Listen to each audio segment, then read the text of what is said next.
Hi, I'm Peter Cowan, the Bee Whisperer. Today I'm going to talk to you a little bit about ordering your bees and the sort of ways that you will typically be able to purchase bees commercially. You've typically got two options, either a 3-pound package of bees in a screen box like this, or a nucleus colony in a box like this. So basically the differences are, in a package of bees, you've usually got typically 3 pounds of bees, which would be roughly 12,000 of them. Along with that, you'll have the queen bee in a special cage. That's because she's not related to the bees in this package.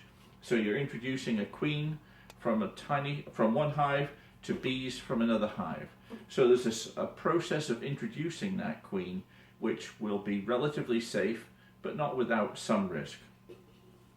Inside the package, there'll be a can of sugar syrup, and I'll be doing future videos of how you would take the bees from your package and put them into a new hive. Likewise, I'll be doing the same thing with the nukes. With the package, you can get them earlier in the year, which can sometimes be a real advantage. They usually cost less. They have some associated problems with losing queens, and of course, because you're just getting the bees, there's no comb, so it's going to be a much slower growth process. So the slow growth process can be an advantage to a beginner, and it could be a disadvantage if you're in a real hurry to get things going.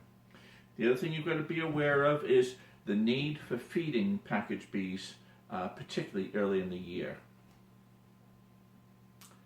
With the nucleus colony, they can come in little boxes like this. They are basically a small grown-on colony, maybe the equivalent of a package that's 5 weeks more advanced. There's roughly the same number of bees, 10 to 15,000 bees, but the queen bee in here is not in a cage. She's already released, and she's typically the mother of the bees in the hive. So you very rarely have problems with losing the queen in a well-made nuke. That's especially the case for overwintered nukes, but sometimes some nuke suppliers will have, you might want to know where your nuke is coming from and know the reputation of your nuke supplier, because sometimes they can be recently added queens which aren't going to have as high, let's say, have as low a risk for losing the queen. Along with those bees and the queen, you're going to have at least 3 frames full of brood and some food and resources in there. So you've basically got 5 full deep combs. Sometimes I'll make medium nukes for people if they need them. But 5 deep combs which are already drawn out. Queen is laying in them. More often than not, you've got 4 frames of brood in there and resources. So it's a rapidly growing colony. There are very few issues with losing your queen in these colonies, and so they will need expansion room very quickly. Now again, for a beginner, that can be a disadvantage if you're not prepared and they grow faster than you're ready, but more often than not, people consider that a real advantage because they'll get moving very quickly and you're past the most risky time. Nukes will cost you more, typically $40 to $60 more, maybe more than that, depending on the race of the bee and that sort of thing you get. You can get nukes and packages of just about all the races out there. More often than not, they're a mixture because the queens are typically often open mated. You can have a queen of, say, a set type, but she may have mated with other races as well. So typically, if you get a challenge, there'll be some Carniolans mixed in there, because the queen mates with multiple partners as well. Personally, I have my own preference. I love Saskatraz bees. They're a Canadian breed, bred for good honey production and mite tolerance. They're not the finished article when it comes to resisting mites, but they are a very good race in my opinion. I've heard conflicting views as to whether they're gentle or not. I've had many hundreds of Saskatraz nukes go through my hands, and hundreds of Saskatraz colonies, and I've never found them to be aggressive. Italians, I also carry. Italians, again, typically not aggressive.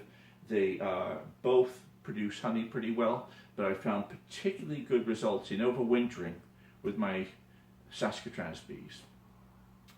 So I will produce hundreds of nukes from my farm here each year, and I also have many hundreds of packages sent up to me from southern climates.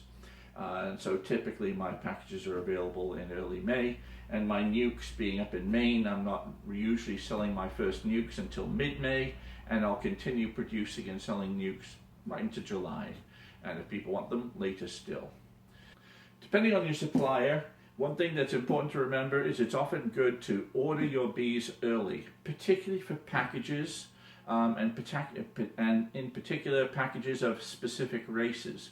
Generally Italians you can find most of the time, but I would advise you to order packages early, because many suppliers of bees will order a certain amount, and once they're sold out, and you're not going to get them till later another time. With nukes, it's also important to order early because, again, there's a limited supply, but if you're, for example, ordering from me, if you're ordering in January, you're typically getting nukes that are either overwintered or ready, at least ready for pickup around the middle of May. If you don't order until April, you're typically not able to get a nuke until sometime in June. That's how it runs. It's run for the last couple of years, but just a heads up, typically you should order your bees as soon as you know you need them. So when you go out there and check mortality over the winter, get on the phone to your supplier, because if you need to replace those bees, some years it's hard to get them. If you want further information on things like prices and that sort of thing, if you go to my Facebook page, that's The Bee Whisperer, or if you go to my website, which is beewhisperer.us, you can get my latest prices for Italians and Saskatraz, and if you're watching this many years down the line, I may have various other things as well. I hope you found that helpful. I'm Peter Cowan, the Bee Whisperer. See you next time.